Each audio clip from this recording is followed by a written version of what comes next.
নড়াচড়া করবে তাহলে সুর ঠিক আছে। হ্যাঁ এখানে দেখাও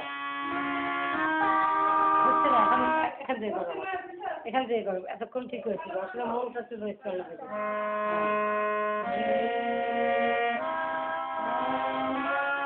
হ্যাঁ ঠিক আছে।